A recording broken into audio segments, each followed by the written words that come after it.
Me alegra darles nuevamente la bienvenida a este tiempo de estudio bíblico. En esta ocasión tenemos por delante un salmo, el Salmo número 2, que trata acerca del reinado de nuestro Señor Jesucristo. Es un salmo, por otro lado, profético, como vamos a ver inmediatamente. Bueno, vamos entonces a comenzar este tiempo de estudio bíblico leyendo la porción, el Salmo 2, en esta ocasión, como digo, en el versículo 1, que dice así: ¿Por qué se amotinan las gentes y los pueblos piensan cosas vanas? Se levantarán los reyes de la tierra y príncipes consultarán unidos contra Jehová y contra su ungido, diciendo: rompamos sus ligaduras y echemos de nosotros sus cuerdas. El que mora en los cielos se reirá, el Señor se burlará de ellos. Luego hablará a ellos en su furor y los turbará con su ira. Pero yo he puesto mi rey sobre Sión, mi santo monte. Yo publicaré el decreto. Jehová me ha dicho: mi hijo eres tú. Yo te engendré hoy. Pídeme y te daré por herencia las naciones, y como posesión tuya los confines de la tierra. Los quebrantarás con vara de hierro, como vasija de alfarero los desmenuzarás. Ahora pues, oh reyes, sed prudentes, admitid amonestación, jueces de la tierra. Servid a Jehová con temor, y alegraos con temblor. Honrad al Hijo, para que no se enoje y perezcáis en el camino, pues se inflama de pronto su ira. Bienaventurados todos los que en él confían. Bueno, en principio este salmo fue escrito por el rey David 1000 años antes de que nuestro Señor Jesucristo viniera a este mundo. Y no sabemos exactamente las circunstancias exactas en las que David escribió el salmo. Probablemente pues esté relacionado con la oposición, las dificultades que el propio David, como ungido de Dios, como rey de Israel, tuvo para finalmente ocupar el trono al que Dios le había llamado. Y él pasó por muchas dificultades, y tal vez el Salmo se hace eco de algunas de estas situaciones por las que él pasó. Pero, desde luego, el Salmo va mucho más allá de esto. Y así lo vieron los autores del Nuevo Testamento, los primeros creyentes, los apóstoles también. Y por esa razón, pues lo usaron con frecuencia en sus escritos en el Nuevo Testamento. Porque, como ya digo, no solamente recogía las experiencias del rey David, sino que se proyectaba hacia el futuro mucho más allá de los tiempos de David para recoger las experiencias del Mesías, del auténtico Mesías, el Mesías con letras mayúsculas, que habría de venir a este mundo. Y refleja ya la oposición que ese Mesías auténtico de Dios encontraría cuando viniera a este mundo. Eso unido al hecho, que también describe el Salmo, de su triunfo final sobre toda oposición. Entonces, como digo, pues hay cosas que exceden, que van mucho más allá de lo que podría ser la experiencia de David como ungido de Dios. Por varios detalles que vemos en este Salmo. Para empezar, se habla de este Mesías, de este ungido que describe el Salmo como el Hijo de Dios, pero una relación de exclusividad, una relación única, especial, como la del unigénito Hijo de Dios, único en este sentido, en esta relación, y era algo que iba más allá de lo que David podría pretender, desde luego. También vemos al final del Salmo que se le ofrece como herencia todas las naciones. El gobierno de todas las naciones son entregadas a este Mesías. Y esto también sabemos que va más allá de lo que el rey David experimentó, porque él pues consiguió un gobierno muy amplio, con bastante tranquilidad en las fronteras, pero reducido, limitado a lo que era la tierra de Israel, bien que anexionó algunos reinos limítrofes, pero que le eran tributarios, pero no llegar al punto que dice aquí, todas las naciones de la tierra.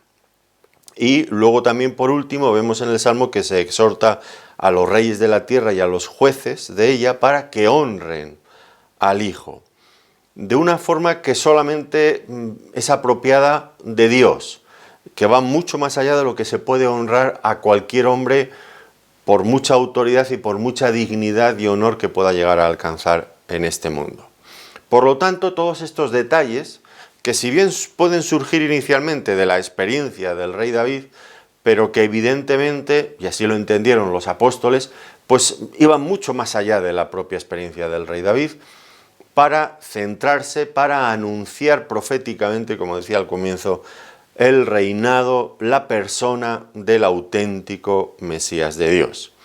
Y en este sentido decimos comúnmente que este es un salmo mesiánico, claramente mesiánico, porque anticipa tanto la persona, cómo iba a ser la persona del Mesías y también su obra, las características de su obra, de su ministerio. Y esto es un detalle también interesante, ¿no es cierto? Porque si ya de antemano la escritura del Antiguo Testamento nos describía cómo iba a ser el Mesías cuando viniera, pues aquí tenemos una guía que nos ayuda a determinar cuando viniera el Mesías si era el auténtico o si por el contrario era un impostor.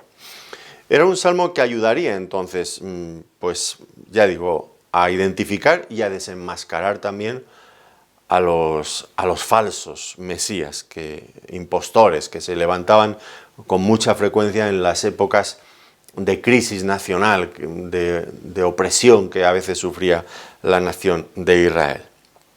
¿Y qué va a pasar cuando nosotros apliquemos este salmo, lo contrastemos con la persona, con la obra de nuestro Señor Jesucristo?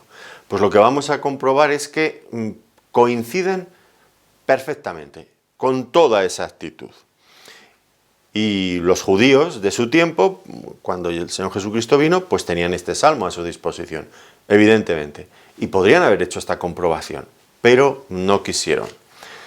Luego vamos a hablar más de este asunto porque es un tema muy interesante. Entonces, podemos decir que este salmo trata acerca del Mesías que ha de venir. Que sí, que sería un descendiente del rey David, tal como Dios le había prometido, recuerdan ustedes, en 2 de Samuel en el capítulo 7 y en otras porciones de Crónicas y también en algún salmo, pues sería un descendiente del rey David, pero infinitamente superior a David, porque sería mucho más que hombre. Sería hombre y descendiente de ese linaje, pero mucho más que hombre. Sería nada más y nada menos que el mismo Hijo de Dios. No hay otra forma de hacer encajar todo esto. Y además es que es lo que luego el Nuevo Testamento nos anuncia.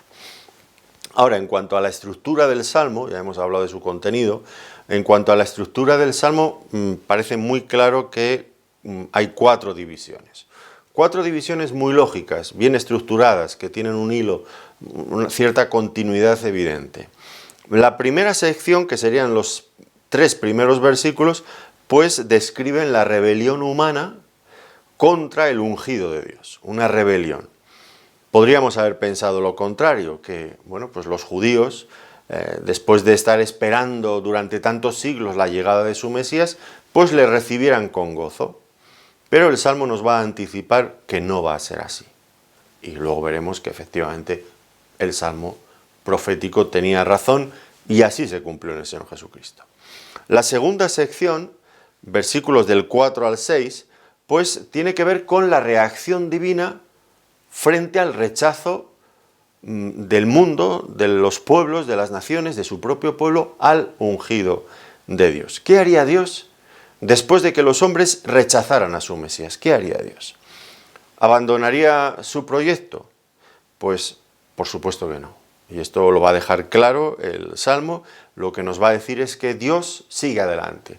Y de hecho va a honrar a su Hijo, a su unigénito, a su ungido. Lo va a honrar poniéndolo en el lugar más alto, en el trono más elevado que existe en este universo. Esa va a ser la respuesta de Dios frente a la oposición y al rechazo del mundo. El tercer punto, la tercera división, coincidiendo con los versículos 7 al 9, pues establece finalmente el reino de Dios en este mundo mediante su ungido, su Hijo. Dios va a establecer finalmente su reino también en este mundo.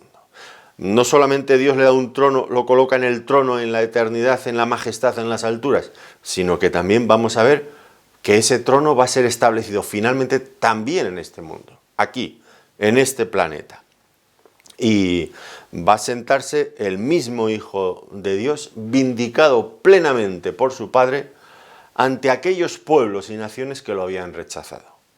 Y por último, pues como era de esperar, pues hay una exhortación del salmista. ¿Y a qué exhorta el salmista? Bueno, pues exhorta a los seres humanos a que se reconcilien con el ungido de Dios antes de que sea demasiado tarde y Él venga en juicio y se acaben las oportunidades de reconciliación. Por lo tanto, 4 divisiones, que coinciden con las 4 estrofas del Salmo, muy bien estructuradas con un hilo de pensamiento muy claro.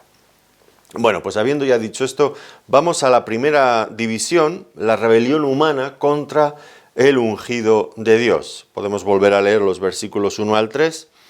¿Por qué se amotinan las gentes y los pueblos piensan cosas vanas? Se levantarán los reyes de la tierra y príncipes consultarán unidos contra Jehová y contra su ungido, diciendo: rompamos sus ligaduras y echemos de nosotros sus cuerdas. David entonces pues comienza describiendo esta rebelión universal, importante este adjetivo, universal, una rebelión universal contra Jehová y contra su ungido.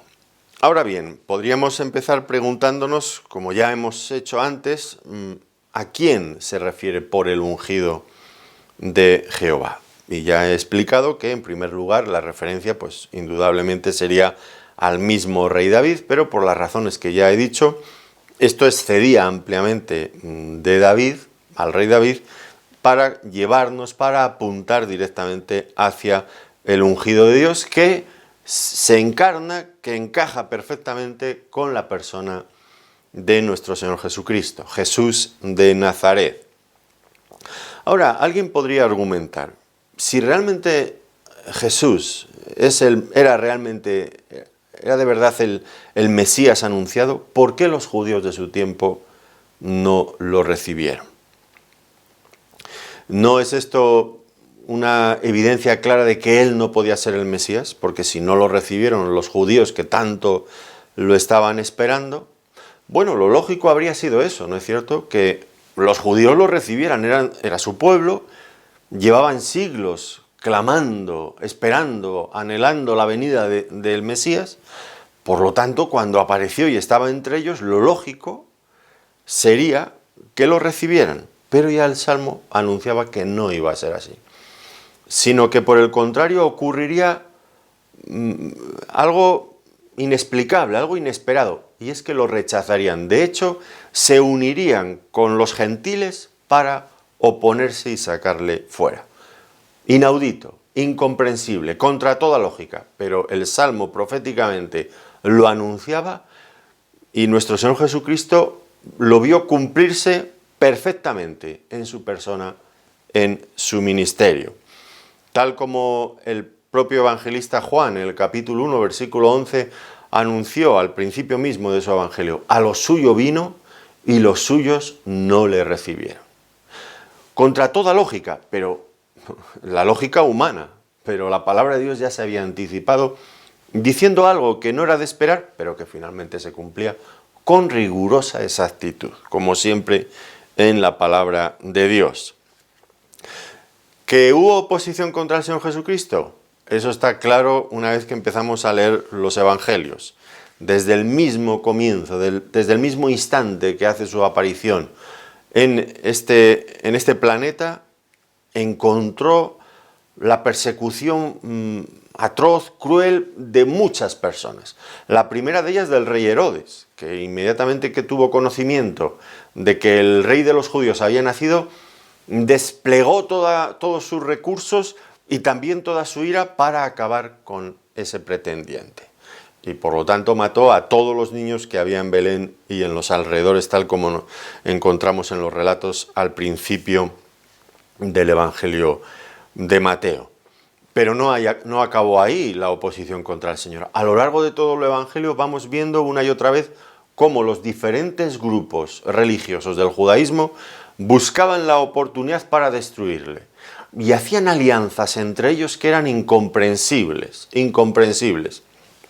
Miren, el judaísmo de aquel tiempo estaba profundamente dividido en partidos, muy enfrentados entre ellos. Por ejemplo, los fariseos y los herodianos eran como el agua y el aceite, no se juntaban nunca.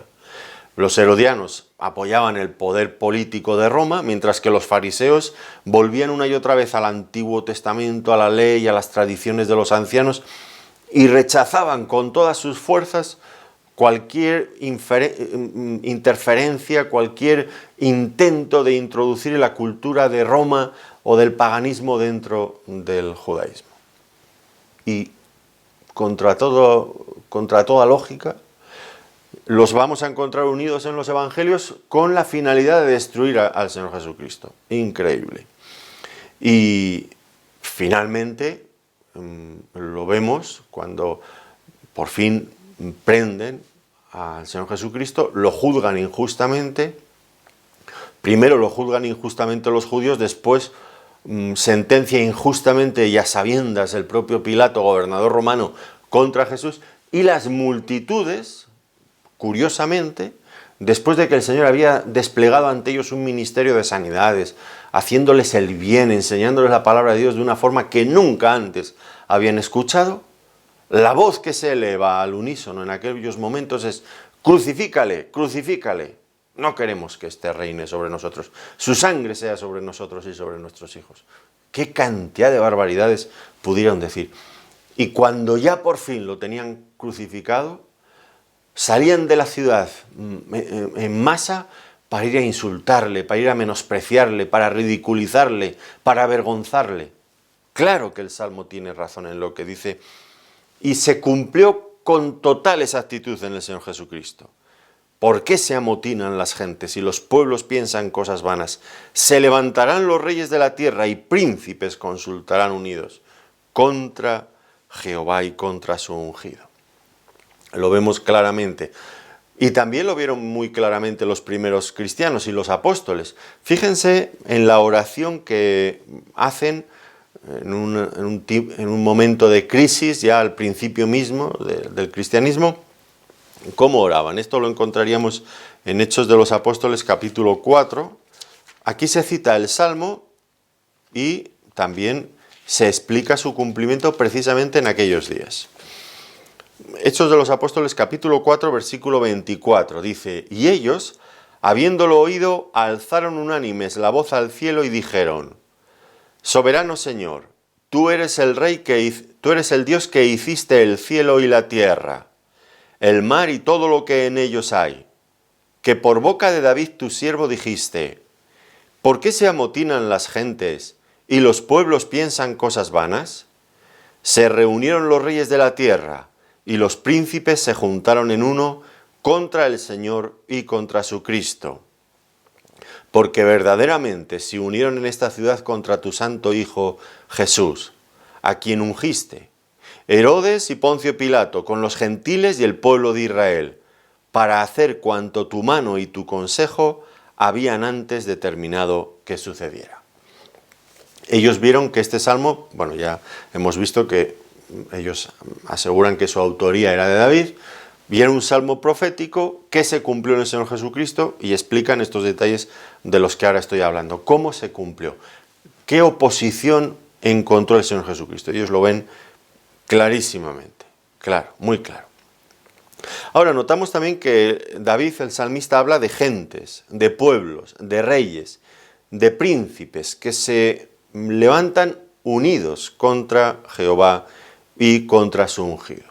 Por un lado ya vemos a Roma, por otro lado a Jerusalén, por un lado al Sanedrín, el órgano de gobierno judío, por otro lado a Pilato, el gobernador romano, todos de acuerdo para sentenciar a muerte al Señor Jesucristo. Y desde entonces esto ha seguido siendo así. Cristo es un problema para las personas que no quieren creer, claro. Para los judíos sigue siendo tropezadero. Para los gentiles sigue siendo locura. Y esta oposición contra esto, no lo aceptan. Y lo rechazan y se levantan contra él. Se levantan contra él y contra cualquiera que intente, que se identifique o que intente defender al Señor Jesucristo como el auténtico Mesías de Dios. Y esta oposición contra Cristo y contra su cuerpo, que es la Iglesia, pues ha caracterizado la vida de la Iglesia durante siglos, esta oposición, en el pasado y en el presente. No tenemos que remitirnos muy atrás para ver oposición. Es en el presente, en muchos países a nuestro alrededor, de todo tipo, musulmanes, budistas, ateos, comunistas, pues hay oposición contra el Evangelio, contra Cristo, contra el cristianismo. Y ante esta situación que describe aquí el rey David, él hace esta pregunta, pero la hace con tristeza, con dolor, con cierto lamento. ¿Por qué? ¿Por qué, Señor? ¿Por qué se amotinan? ¿Por qué se amotinan las gentes y los pueblos piensan cosas vanas? ¿Por qué? ¿Por qué? ¿Cuál es la razón? Él no lo entiende. Hay cierto tono de asombro, de perplejidad, de confusión. ¿Cómo puede ser? ¿Qué les ha hecho Dios para que se opongan de este mundo? ¿Qué sentido puede haber en querer independizarse de un Dios así? Que todo lo que Él nos dice es bueno, es para nuestro bien. Que cumpliendo lo que Él nos enseña, alcanzaremos la plenitud de nuestras vidas. ¿Qué sentido puede haber en querer rechazar a un Dios así, en querer liberarse de su palabra, de lo que Él nos ha enseñado? Y esto era algo que también en otras ocasiones, pues una pregunta que con el mismo tono de incredulidad, de incomprensión, se hacían otros profetas. Miqueas, por ejemplo, el profeta Miqueas en el capítulo 6, versículo 3 dice: pueblo mío, ¿qué te he hecho? ¿Qué te he hecho o en qué te he molestado? Responde contra mí. Este es un clamor de Dios. ¿Qué te he hecho, pueblo mío? Para que me trates así, para que no quieras cuentas conmigo. ¿Qué te he hecho, pueblo mío? Jeremías dice en el capítulo 2, versículo 5: así dijo Jehová: ¿qué maldad hallaron en mí vuestros padres, que se alejaron de mí y se fueron tras la vanidad y se hicieron vanos? ¿Qué encuentra el hombre en Dios para que huya desesperadamente de Él? ¿Qué le ha hecho Dios? ¿Qué nos ha hecho Dios a los hombres para que las personas no lo aprecien, no lo quieran, no quieran buscarle, no quieran amarle? ¿Qué hay? ¿Qué hay? Pues es incomprensible, y David por eso se hace esta pregunta atónito, sin encontrar una explicación lógica para dar una respuesta, porque no hay razón para oponerse al gobierno de Dios. La cantidad de siglos que llevamos intentando gobernar este mundo y lo hemos sumido en el caos, en el desorden, en la destrucción, en tantas y tantas cosas. Y el hombre no aprende, no aprende. La historia está llena de lecciones, pero no las queremos aprender ni escuchar. Y volvemos a repetir nuevamente los mismos fracasos. Pero lo que nunca vamos a hacer va a ser decir: voy a buscar a Dios. Porque Él puede enseñarnos cosas buenas. Él nos habla desde su palabra con principios diferentes que pueden traer el orden, la armonía, la paz a este mundo, la alegría, el gozo que perdimos. Pero el hombre dice: no, no. Se oponen al gobierno de Dios. Hay tal grado de maldad dentro del corazón humano que dice no, una y mil veces. Y es extraño esta actitud, porque aquí habla de reyes, de la tierra, de gentes, personas de todo tipo. Y es asombroso, porque la idea aquí es que se juntan, dice: ¿por qué se amotinan? ¿Por qué se amotinan los pueblos? La idea es que se juntan todas estas personas, pero de una forma agitada, como un motín. ¿Por qué se amotinan? Gente que está reclamando, oponiéndose, una manifestación, podríamos pensar, con cierto grado de violencia. ¿Por qué se amotinan las personas contra Dios? esta hostilidad, no solamente resistencia o indiferencia, sino agresividad, resistencia activa y luchando, el hombre luchando contra Dios.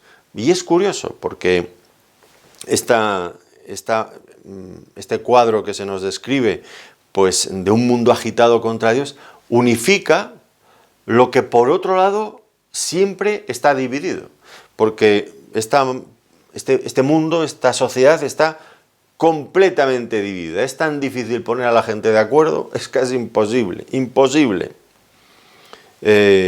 Podemos hablar de divisiones por países.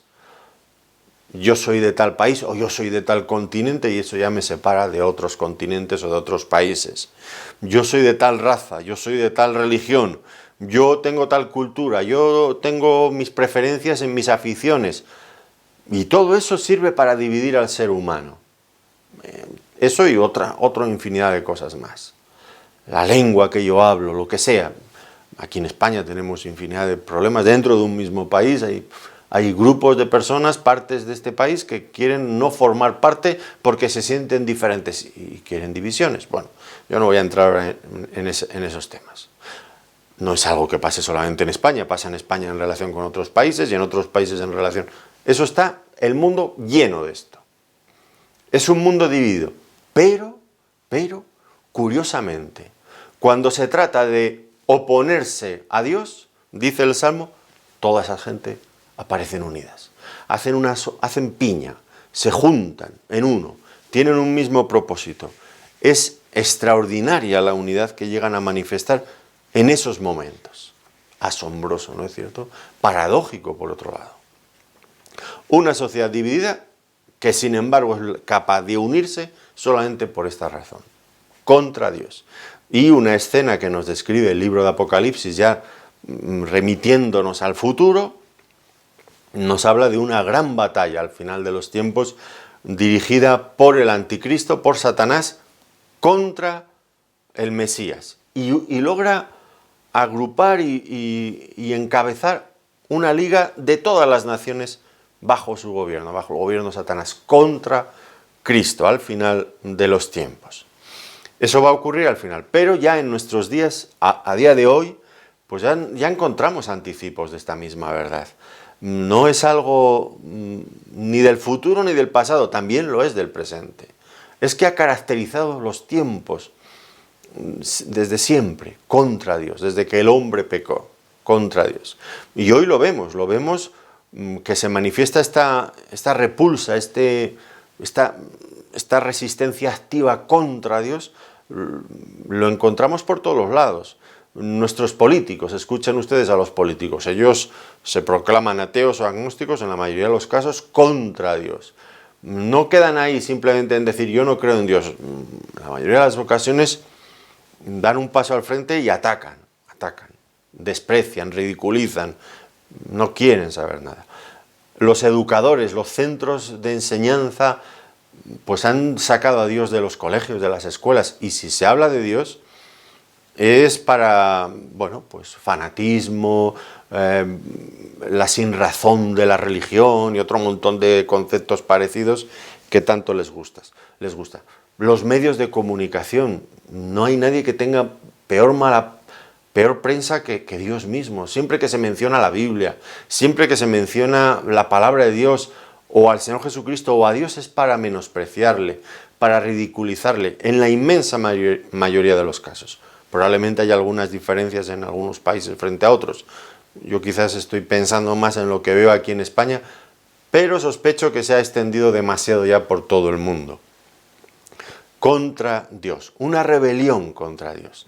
Y viene a decir también que en esta rebelión quieren romper toda relación posible con Dios. Quieren romper toda relación.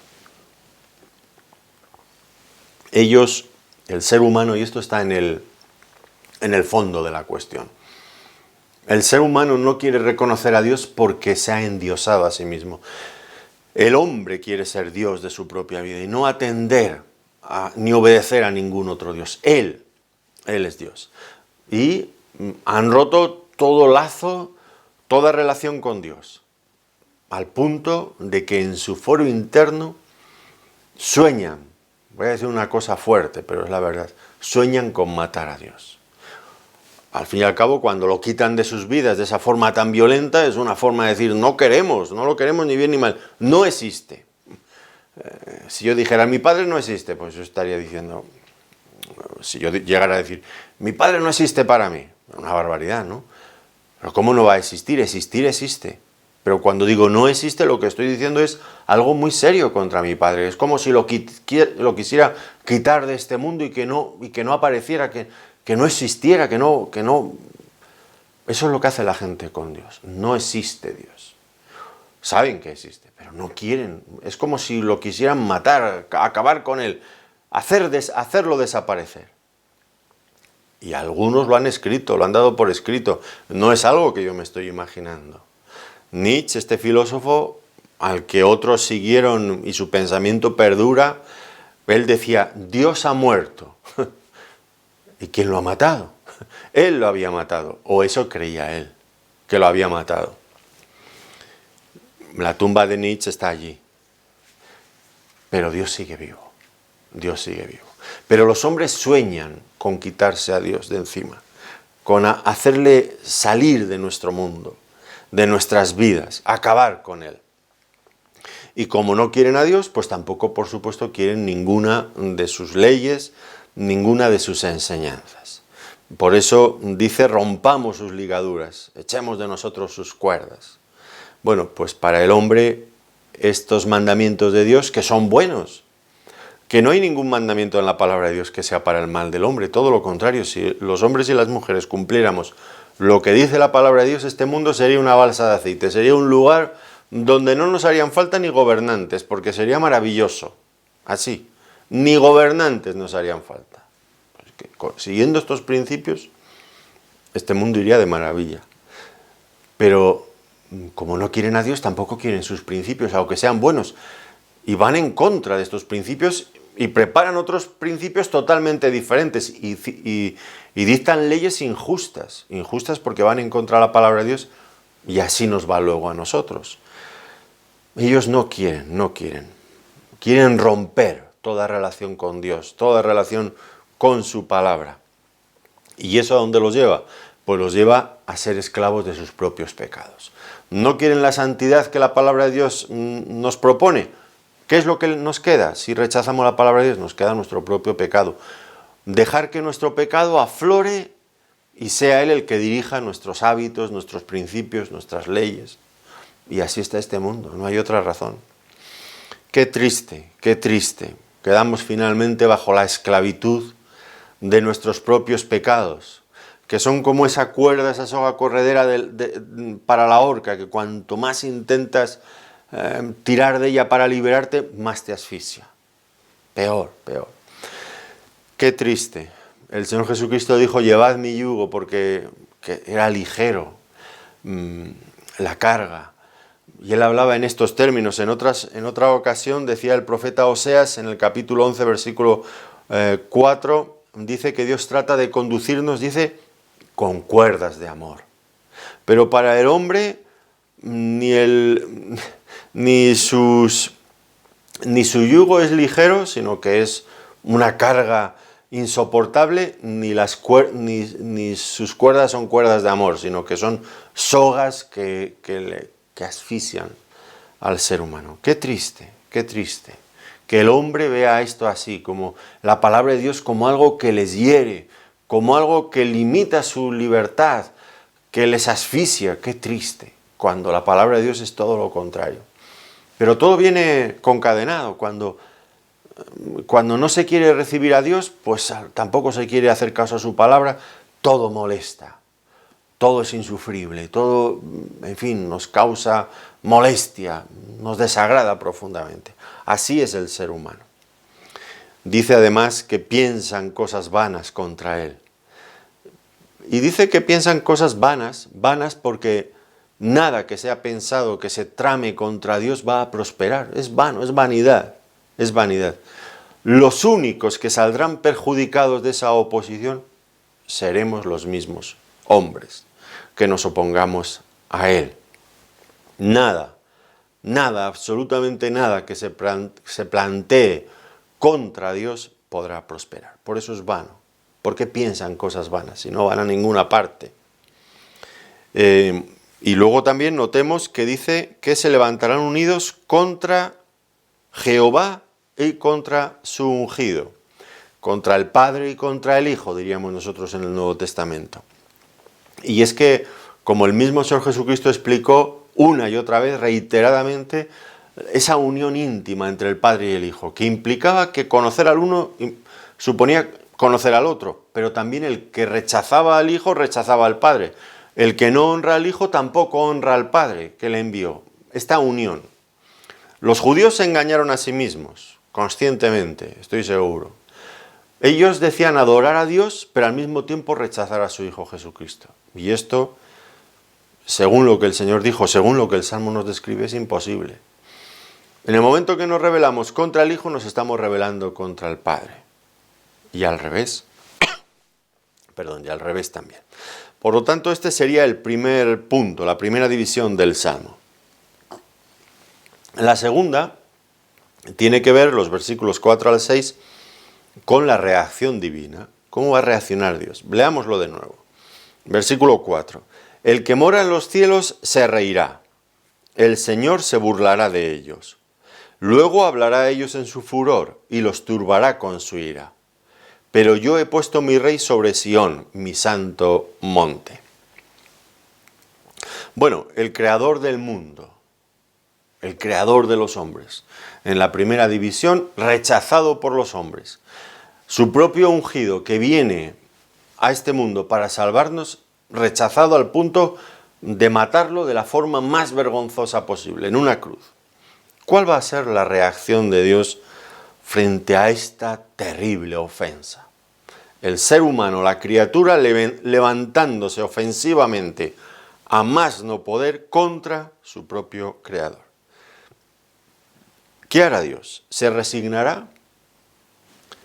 ¿Olvidará lo que los hombres han hecho y los dejará que sigan su curso como sin interferir, sin hacer nada? Por supuesto que no, por supuesto que no. Dios no va a abandonar en ningún momento su proyecto de reinar este mundo. Él es Dios, es soberano. Nunca ha abdicado de su trono, ni lo va a hacer. Él es el rey legítimo, va a gobernar. Y entonces ahora, en esta segunda división del Salmo, vamos a ver que hay un cambio de escenario. Si la primera parte tenía lugar aquí en la tierra, los reyes, los príncipes, los pueblos, las gentes, unidos contra el ungido de Dios, aquí en la tierra, ya digo, ahora la segunda parte que acabamos de leer, hay un cambio y la acción empieza a discurrir en otro sitio, en el cielo. Dice, fíjense, el que mora en los cielos se reirá de ellos. Esto nos traslada, por lo tanto, al cielo. Y allí se nos recuerda quién está sentado en el trono, en el cielo. Dice el Salmo 11, versículo 4, Jehová tiene en el cielo su trono. Sus ojos ven, sus párpados examinan a los hijos de los hombres. Jehová tiene en el cielo su trono. Y aquí dice, el que mora en los cielos, el que mora en el trono de Dios en los cielos, Dios mismo, se reirá de ellos. Esta rebeldía del hombre contra Dios, al Dios le parece ridícula, grotesca. Y el Señor pues se ríe, no le preocupa lo más mínimo, por supuesto, porque Dios está en su trono, es inamovible, nadie va a poderle sacar de su trono, es Dios, es el Dios todopoderoso. Nadie puede ir contra Él y prosperar. Por lo tanto, es irrisorio que el hombre se levante, el hombre, una pequeña criatura insignificante, se levante contra el Dios todopoderoso. Dios se ríe. ¿Qué puede hacer el hombre contra Dios? Contra el Eterno, contra el Dios todopoderoso. ¿Cuántas generaciones de hombres que se han reído de Dios, que se han burlado, que se han rebelado, qué han logrado? Ya han desaparecido. hace días de este mundo. Dios sigue sentado en el trono en la eternidad. Y esos mismos hombres ya tienen que estar dando cuentas ante ese Dios.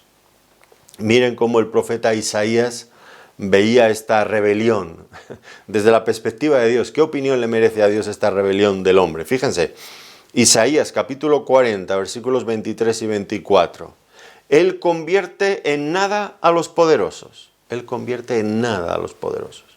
Y a los que gobiernan la tierra hace como cosa vana, como si nunca hubieran sido plantados, como si nunca hubieran sido sembrados, como si nunca su tronco hubiera tenido raíz en la tierra.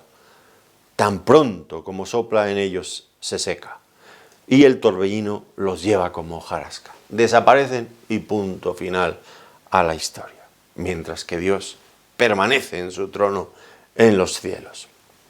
Por lo tanto, son esfuerzos ridículos, en todo caso, ridículos. Ahora, Dios tiene paciencia y tolera esta rebeldía, estos insultos de los hombres, este desprecio de los hombres. Dios lo tolera, pero cuidado, porque llegará un momento cuando Él se levantará a actuar. Y nos lo dice el Salmo, dice, luego hablará a ellos en su furor y los turbará en su ira. Cuidado, cuidado, porque la paciencia de Dios llega un momento que dice, hasta aquí, y se acaban las oportunidades. Dice, luego hablará a ellos en su furor y los turbará con su ira. No nos equivoquemos, que el mundo no se equivoque. El silencio de Dios no debe de ser asociado con debilidad de parte de Dios, sino con la paciencia del Todopoderoso, que es capaz de retenerse, dando oportunidad a su misericordia para que las personas puedan llegar a conocerle. Y Dios no tiene temor de que las cosas puedan de alguna manera perjudicarle. Claro que no, porque Él es el Dios Todopoderoso, pero además porque ya ha ocurrido algo que establece de una forma definitiva su triunfo final. ¿Qué es ese hecho que ha ocurrido ya y que ya garantiza todo esto? Pues es que, dice el salmista, yo he puesto mi rey sobre Sión, mi santo monte. Yo he puesto mi rey sobre Sión, mi santo monte. Es decir, Dios es el soberano de todos los reyes de la tierra, de todas las naciones.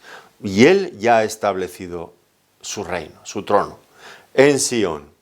Los hombres tienen planes de desalojar a Dios, de quitar a Dios de este mundo. Dios tiene sus planes. ¿Cuáles piensan ustedes que van a triunfar finalmente? Bueno, yo lo tengo clarísimo. Dios tiene siempre la última palabra. Él es el soberano. Ahora, una vez dicho esto, aquí tenemos que hacernos ciertas preguntas. Dice, yo he puesto mi rey sobre Sión, mi santo monte. ¿A qué monte se refiere realmente aquí la Escritura?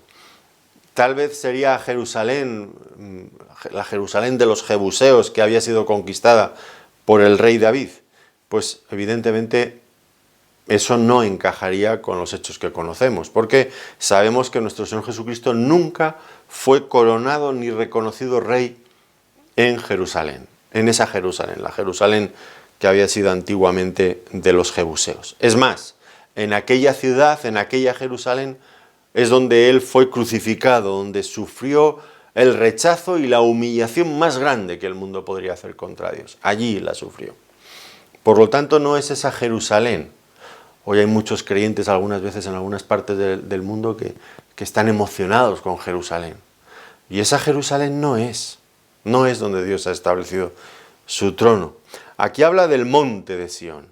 Y ese monte de Sión, que en algún momento, en la época de David, que no en esta época, en la época de David era un tímido reflejo de ese otro monte de Sión, de esa Jerusalén celestial, que es la que nosotros anhelamos, donde está puesta nuestra mirada, nuestra visión, nuestra esperanza, la nueva Jerusalén de Dios. El verdadero monte de Sión está en los cielos. La Jerusalén de aquí, en algunas etapas muy concretas de la historia de la humanidad, como esta que describe aquí, de la que estamos hablando aquí, cuando reinaba David, pues eran un tímido reflejo de esa otra Jerusalén celestial. Por lo tanto, esto es me parece la interpretación correcta. Mi santo monte, la Sión, no la de aquí abajo, sino la del cielo. Y esto estoy seguro de ello porque la propia palabra lo confirma. Vamos a Hebreos, en el capítulo 12, y allí se nos habla nuevamente de este tema, y lo deja clarísimo. Hebreos capítulo 12, versículos 22 al 24, que dice así: sino que os habéis acercado al monte de Sión. Y ahora va a describir qué monte de Sión es. Os habéis acercado al monte de Sión, a la ciudad del Dios vivo, Jerusalén la celestial, a la compañía de muchos millares de ángeles, a la congregación de los primogénitos que están inscritos en los cielos, a Dios, el juez de todos, a los espíritus de los justos hechos perfectos, a Jesús, el mediador del nuevo pacto, y a la sangre rociada que habla mejor que la de Abel. La Sión celestial, la Jerusalén celestial. Por lo tanto, es allí donde Dios, esta Sión celestial, donde Dios manifiesta su gloria, su poder, su reino, de una forma clara, palpable, evidente a todos. Por lo tanto, entonces, tenemos que los hombres rechazaron al Señor Jesucristo en la Jerusalén terrenal, pero Dios lo exaltó hasta el más alto lugar que uno puede imaginar en este universo, en el mismo trono de Dios. Dios lo exaltó allí en la ciudad, en la Jerusalén celestial. Y esta entronización de Cristo en el cielo es lo que describe también el Salmo 110, un salmo por otro lado muy citado por los apóstoles y los escritores del Nuevo Testamento. Salmo 110, versículo 1. Jehová dijo a mi Señor, siéntate a mi diestra, hasta que ponga a tus enemigos por estrado de tus pies. Él ya está sentado en el trono, en las alturas. Los hombres lo rechazaron aquí, Dios lo elevó y lo sentó en su trono allá. No hay trono más alto en el universo. No hay nada por encima de ese trono. Y esto, el hecho de que el ungido de Dios ya esté sentado allí, después de haber muerto, después de haber resucitado y ascendido en gloria, allí está sentado, glorificado, exaltado, esto es la garantía, sobre todas las cosas, de que finalmente el gobierno de Dios, también en este mundo, será efectivo. Y todas las fuerzas del mal y todos los hombres que se oponen contra el Señor serán vencidos. Y los hombres, pues, pueden hacer lo que quieran, aparentemente, en este pequeño planeta, contra Dios, aparentemente, las cosas que Dios les permite. Pero bueno, pueden intentarlo. Y aún así hacen muchas cosas contra Dios, pero de ninguna manera van a poder inquietar al que está sentado en el trono celestial, ni van a poder hacer nada contra él. Dios tiene la última palabra. Y la última palabra es que finalmente todos sus enemigos serán puestos por estrado de sus pies, dice la Escritura en más de una ocasión. Él está sentado, ya está todo garantizado. Es el ungido de Dios, es nuestro Señor Jesucristo. Bueno, debemos dejar aquí nuestro estudio, pero todavía nos quedan estas otras dos divisiones. Cómo va a establecer finalmente Dios su reino mediante su ungido, su Hijo, y esta exhortación final del salmista también a todos los pueblos. Pero eso ya lo veremos con la ayuda del Señor en nuestra próxima ocasión. Mientras tanto, pues glorificamos a nuestro Dios, creemos en Él, le damos la gloria como el Rey legítimo y supremo de este mundo, el único que tiene el derecho de gobernar a los hombres, y nos rendimos ante Él, claro que sí. E invitamos a cualquier persona que no lo haya hecho todavía a que se rinda a Dios, a que se rinda a su Hijo Jesucristo, porque Él es el verdadero Rey y el que va a gobernar eternamente y para siempre.